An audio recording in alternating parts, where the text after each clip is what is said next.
Hello and welcome to Tomi Talks TV. I have one singular goal with this show, and that is to help you make smarter decisions so that you can have better relationships. I want to say, as usual, a very big thank you for all your likes and your shares and your comments on Facebook, on Twitter, on Instagram, on YouTube. I really, really appreciate you because you're helping us spread the message further, faster. So thank you very much indeed.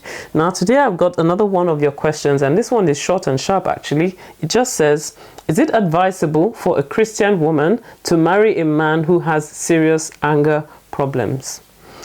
Now, let me start by saying that we all have weaknesses that God is helping us to deal with. So with some people, maybe their key weakness is fear. They tend to be fearful. Some people, their weakness is worry. They always tend to get worried, or anxious about things. For some people, maybe it's a lack of empathy. So we all have, different weaknesses that we're dealing with in the emotional area.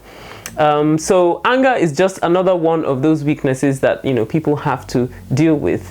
But however, when it comes to the issue of anger, particularly uncontrolled anger has a way of affecting relationships, far more than any of these other weaknesses that I mentioned. So it is something that, if a person has uncontrolled anger and they don't recognize that they have an issue with it, then it can quickly become a problem in the marriage and can quickly make the marriage unbearable for the other person that is in the marriage. So my key question is this, does this person recognize that they have an issue with anger? And if so, what are they doing to deal with it? Because you see, as with every other emotion, there are scriptures that can help us learn how to deal with our anger more productively. So if this person recognizes that he has a problem with anger and he's prepared to work on himself to deal with that problem, that's one issue. But you see, there are people who actually do not recognize that they have an issue at all, and when they get angry, it's always the other person's fault.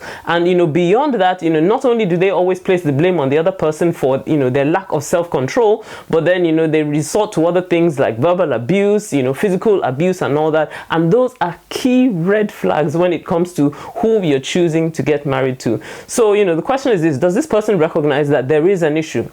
If they recognize that there is an issue, then it's not a hopeless situation, because as I said, it's something that they can learn to deal with. Because usually what happens is that as we grow up as children, we learn to process our anger in a particular way, and we develop certain habits. So some people explode, some people withdraw, and all that, and we learn those unproductive ways of dealing with anger. But if someone comes to the point where they recognize that, well, this is not actually the way to do it, then they need to actually take some time and renew their minds by the word of God and learn new habits of dealing with their anger. And it is possible, because I have seen it happen in people's lives. But as I said before, the key question is this: does he recognize that there is an issue with his anger, and is he prepared to do something about it? If he is not prepared to do something about it, then you need to ask yourself, what will it be like living with this person as he is? In other words, if he never changes, if he never sees the need to change, what will it be like married to him? And on that basis, you probably will look at it and say, well, this is a key red flag. I'm not entirely sure that I'm prepared to live with this. So I hope this has helped you.